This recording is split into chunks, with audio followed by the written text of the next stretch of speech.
itu asyafaqah alal khalqi kullihim, punya empati, punya kasih sayang ke semua makhluk. Bahwa takdir kita ada perbedaan itu ya wajar, tapi bahwa definisi itu nyata.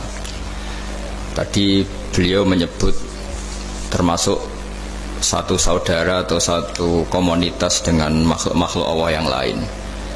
Pernah suatu saat Nabi memuji ada seorang nakal itu, diterima tobatnya Allah karena di jalan ketemu anjing, kemudian ngasih minum anjing itu dan Allah mengampuni. Meskipun secara hukum usul fikih tidak bisa digeneralisir. Misalnya kalau minumin anjing 1 surga, kalau 100 tambah surga. Nanti lupa minumin manusia gara-gara kebanyakan minumin anjing gitu. Tapi apapun itu faktanya ada cerita di hadis seperti itu. Kemudian menyangkut komunitas internasional yang beberapa diantaranya tentu beda agama, beda keyakinan. Saya mau membacakan cerita di kitab Ar-Risalah Al-Qushairiyah. Jadi saya hanya membantu referensi-referensi yang diajarkan guru-guru kita. Ar-Risalah Al-Qushairiyah adalah kitab kesayangan Mbah Maimun karena dulu mbah beliau dapat ijazah dari Said Umar Sato, kakaknya Said Abi Bakar Sato yang punya kitab I'anatul Thalibin. Dan kitab itu dibawa ke Indonesia sampai ke saya sebagai murid beliau. Di antara yang disebut dalam Ar-Risalah Al-Qushairiyah ini Thariqatu Ahlil Ilm, kitab Ar-Risalah Al-Qushairiyah itu. Saya baca nasnya ya, atau ibaratnya atau teksnya. Sami'tu ba'dal ulama yaqulu istadhafa majusiyun Ibrahim al-Khalil alaihi salam faqala bisyarti antuslima. Famarral majusiyu fa'awhallahu ta'ala ilaihi mundu khamsina sanatan nut'imuhu ala kufri falau nawaltahu lukmatan min ghairi antu talibahu bitahyiri dini. Famado Ibrahim alaihissalam ala athari hatta adrakahu wa atadhara ilaihi fasalahu anis sabab fadhakara lahu dhalik fa aslamal majusiyu.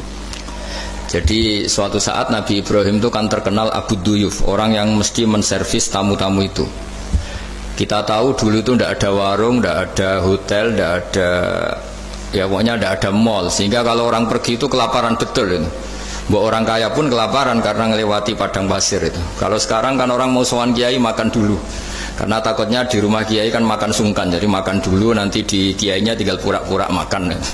Kalau dulu memang makan nih tamu itu wajib betul, kalau tidak ya kelaparan betul tamu itu.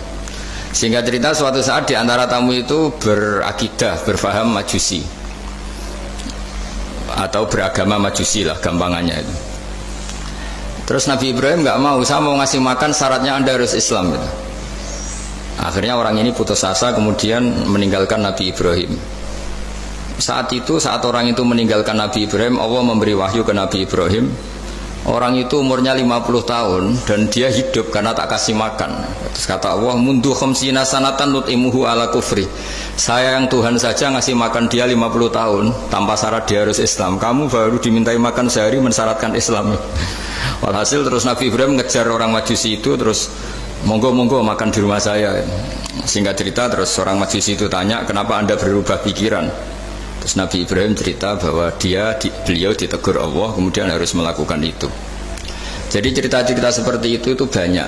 Dulu kita dengar para kiai sering cerita ketika seorang Yahudi rumahnya diusir Amr bin As untuk pembangunan masjid. Ketika lapor ke Sayyidina Umar, masjid itu yang mengambil tanahnya orang Yahudi harus dikembalikan ke orang Yahudi. Dulu guru-guru kita juga sering cerita Sayyidina Ali itu pedangnya dicuri sama orang Yahudi. Ketika ketemu di pasar atau di jalan, kemudian Sayyidina Ali yakin itu pedangnya, dilaporkan ke Qadhi Syurah. Setelah itu Sayyidina Ali diminta, buktinya apa, saksinya siapa kalau itu pedang Anda? Saksinya Hasan dan Husain. Tapi kata hakim, Sayyid Hasan Husain itu keluarga Anda, tidak sah jadi saksi. Zaman itu Sayyidina Ali masih berargumentasi, waqad qala Rasulullah sallallahu alaihi wasallam Hasanun wa Husainun sayyida syababi ahli jannah. Tapi kata Imam Surah tetap standar saksi itu tidak boleh dari keluarga. Singkat cerita, qadhinya itu pakai standar hukum usul fikih, al-qaulu qaulu sahibil yad. Yang dibenarkan adalah yang sekarang megang barang itu. Ketika nggak ada saksi, al-musaddaq, yang dibenarkan al-qaulu qaulu sahibil yad, yang dibenarkan ya yang megang barang itu. Singkat cerita dimenangkan oleh orang Yahudi tadi.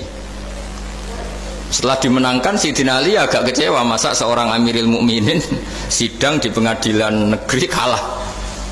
Tapi orang Yahudi tadi akhirnya insaf, sadar sampai masuk Islam, sampai beliau ngendikan bihada taqumus sama wal ard, karena ini langit dan bumi berdiri karena keadilan itu. Jadi ini cerita-cerita referensi yang bisa menolong teman-teman siapapun berkomunitas internasional. Karena pikiran saya sederhana ya, al ilmu yurisul ahwal, ilmu itu melahirkan sikap. Jadi kalau kita punya referensi yang cukup tentang toleransi, insya Allah kita hidup di mana saja punya toleransi, karena toleransi itu juga ajaran agama. Di antara yang diceritakan para guru-guru kita adalah ketika Nabi mau dibunuh oleh orang namanya Daksur atau Duksur, siapa nggak tahu KTP-nya saya. Kiai-kiai kalau baca Daksur. Ketika beliau sedang santai di satu tempat, tahu-tahu ada orang yang mengambil pedangnya kemudian bilang mayyamna'uka minni ya Muhammad, sekarang anda sama saya berdua, siapa yang bisa menghalangi kamu? Nabi dengan rileks menghentikan Allah. Kemudian si Daksur ini gemetar, pedang jatuh, kemudian diambil Nabi. Sekarang ya Daksur, mayyamna'uka minni, yang bisa menghalangi kamu siapa? Orang itu bilang la ahada, tidak siapapun.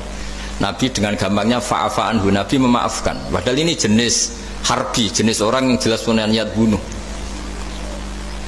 Terus artinya kita-kita yang ngaji di pesantren, saya ngaji di Mbah Maimun, punya Bapak Kiai Nur Salim, semuanya ngajarkan bahwa di mana-mana perang kekerasan itu ya karena kita diperangin. Udina lil ladina yuqatalun, karena kita diperangi kita boleh perang. Qatilul ladina yuqatilunakum. Jadi yang boleh kita perangi ya zaman kayak kita dulu dijajah